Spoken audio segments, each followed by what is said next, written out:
Hi everyone, today I would like to show you another MOC of mine. Again, this is not an MOC from scratch, but a rebuild again. Yeah, it's a rebuild of the 6894 Blacktron I Invader. And before we go into the details of my MOC, again I would like to show you what were my motives, my basic ideas when I started rebuilding this set. So let's have a short review of the original based on the instructions. So this is how the original looked like based on the instructions. If you check this, I think you will agree with me that it's kind of very messy, very well built. If you are a kid, you can play around this very easily because it could be very well gripped or handled along the body. And also due to this long arrow look of the build with these wings on the front, it looks pretty aggressive, something like a Blacktron set should look like. I also liked how these red wings were used in the back.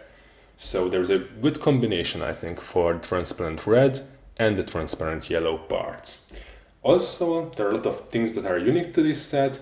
Not only these transparent red wings, but also these Blacktron print panels. I think these were not unique. I think these were also used in the Batrax. And also there is a brick that is visible here, this one, this arrow brick. I think this was also unique to this set. So it has a lot of good printed pieces.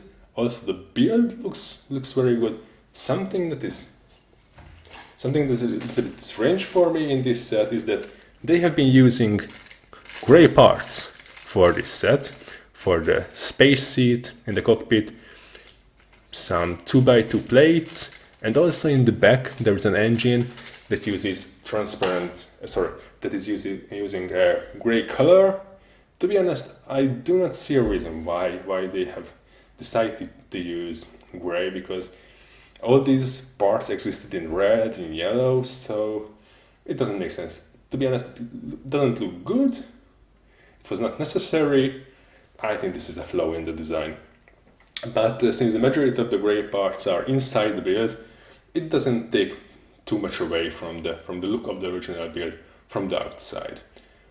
Also, something I hate about this set, and I think it could have been fixed, is one very simple detail, and this goes back to the coloring. So, of course, Blacktron is about a lot of black and some pieces of yellow, and the most significant part of the yellow is here, a little yellow line along the body. But if you take apart the front and the back of the ship and you put it back again, then you see here these lines do not meet. So there is a one plate difference how they meet up. I think this was very lazy for them to not to meet these lines. If you put these things together like this, you can also see these lines are not meeting. I think this is just a minor detail, but for me, maybe I have OCD, but for me this is very disturbing. Okay, when I wanted to rebuild this set, I wanted to keep something from the original concept to make it a three-piece part, a front piece, a cockpit with some wings on the sides, some engine in the back, and the container part in the middle. But wanted to make a little bit more whole, a little bit more aggressive, and I also wanted to put some hints of different ideas in the set. So let's go back to what I have done, and I will try to show you what are the things I wanted it to look like. So this is how my MOC looks again. As you can see, I've tried to keep these parts that I've mentioned: a front section that can be detached, a middle section that can also work as a container, and the rear section that works as an engine. And there are two things I wanted it to look alike. first thing I wanted to put there as a hint is a Hornet or bee or something. Because of the black and yellow, I think this is a rational decision.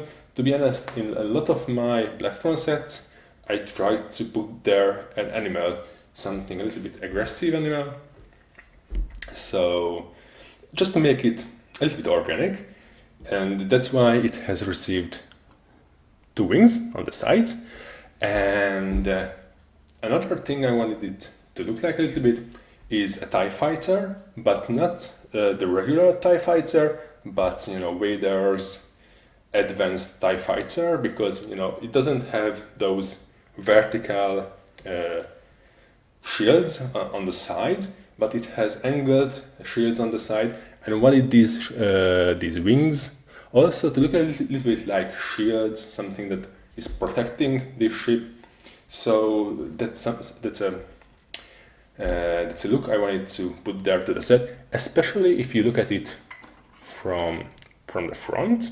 Let me show it like completely from the front. I think it shows how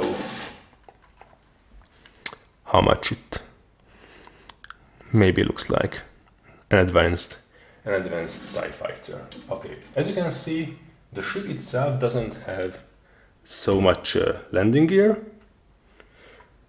It has a place to land itself when it returns to the base. Okay, let's go step by step. Let's take this set apart and see how it's built up from the cockpit, from the container, and in the engine. Okay, to take it apart, of course you have to take it off from this little landing position, and here it goes. Here you can take it apart like that. Let me place this down. And so the cockpit will look something like this. I wanted it to look good on its own. I wanted to keep the wings from the original set, but I wanted it also to have a little bit even more function or even better look when the wings are opened. So similarly to the original Invader, you can open these wings, but these won't open up from hinge plates, from horizontal hinge plates, but you have to open up it like this. So you have to detach one of the hinges, turn it around, and fix it back again. I wanted to keep these wings hinging not only horizontally, but also vertically. So I had to use this special piece, a hinge plate with a turntable. I think this was one of the examples, or one of the exceptions that I have used in this set, where I use a piece that did not exist in the original Blacktron series. In most of the pieces, I wanted to rely first on pieces that were actually available in Blacktron sets. Secondly, on pieces, if not in the Blacktron set, but pieces that were available in that time. And to be honest, these pieces, these hinged turn plates, were not available in Blacktrons, but they were definitely available in the 80s. So I have given myself an option to use it. So this is how the ship looks. I especially like how these printed ties match up with the set itself. And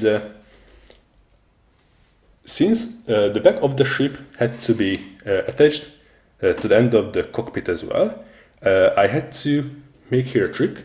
I wanted it to look angled when it's attached to the container part, but I also wanted to have an option to attach something to this in a completely horizontal position. So this does not only serve for the look, but this can also be opened up, and if If you turn it right like this, it will attach again to another set of jumpers, and then you can attach anything to this into a completely horizontal position as well. Okay, if we check how the back detaches, this is how it looks without the back, and on its own, this is the jet alone. And now that you have set it up the completely horizontal position, it will go right in there.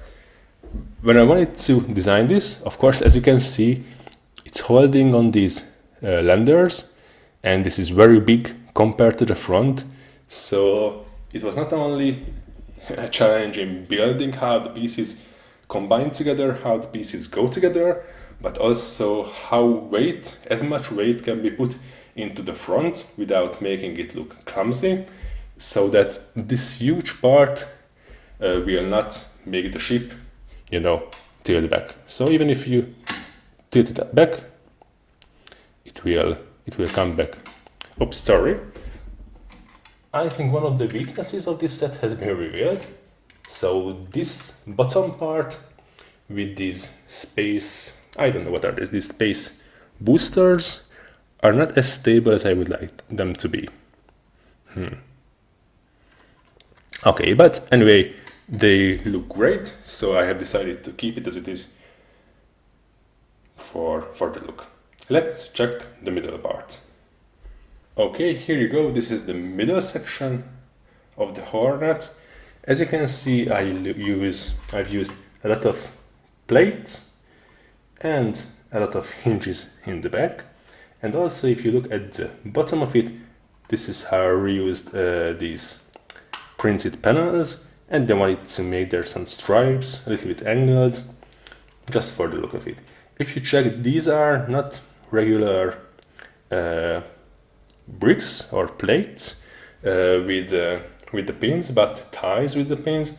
To be honest, these also didn't exist in the Blacktron series, but they did exist in the given time in the 80s. So this is also an exception, because otherwise I couldn't resolve well the connection for the cockpit. As it shows, of course, this can be opened up, and inside you will find an arm that can be used for, I don't know, stealing properties from the futurons, or for breaking free other Blacktron figures, Blacktron guys from space police prisons. Well, okay, this can again be closed up and put back in, closed it. If you want, you can also, you have to angle it a little bit to be able to close it. So if you want, you can also take it off and just use this as a simple container. And this is how the back of it looks like, with a lot of engines. And this is where the engine connects. So one more thing, when I was a child, I didn't have this iconic space arm. So I've also bought some of these, made it look like something very Blacktron-ish with black and yellow. This can also be joined in, and if you want to play around with this, it's a little bit better for one reason. This arm is much smaller, so you can grab something and close it in along with the stolen property. If you want, this is also an alternative, but since these robot arms didn't exist in the Blacktron set, I didn't want to use this as default, so this is just an alternative. Okay, to finish up with the review, let's put back together the set again. So this is again how the container looks. This is where the engines go in. This is how this looks with the engines attached. One more thing, so if this is a Hornet, of course this denotes something like the sting of the Hornet. And if you want to put back the cockpit, then of course first you have to close in the wings. Back. this. Of course, again, you have to open these up, close it down to the lower studs. I especially like how these black and yellow hinges look when it's angled. Put it on the body, and then this little landing pad comes in, and here you go. He has landed again. You will be able to find some more images of this on Flickr. If you are really interested, I will put the link into the description. And there is one more homework I'm about to... No, sorry, there are two more homeworks I'm going to work on this. Moving forward, first, it will get a support vehicle for getting in and out of the cockpit, because, you know, since it can't land on the ground, somehow the pilot has to go in, so he will get a support vehicle with a ladder. And the second thing I'm going to experiment with is replacing this cockpit, because from one perspective, I think this cockpit looks great. It looks very much like the original Invader. From another perspective, this whole set could be a little bit more like a Hornet if the head need not look like the original Invader. So that's going to be dropped, and the iconic corner panels from the 80s will be used again to make it a little bit even more like a Hornet. Maybe maybe some parts looking like the eyes of the Hornet, and other parts. It's going to be a little bit smaller. We'll see. If I'm ready, I will show it in a different video. Okay, so that's my Blacktron Invader Hornet. If you liked it, if you are interested in any details of the build, just drop me a line and I will try to answer, maybe make some other special photos for your special videos. Thanks for watching. See you next time. Bye.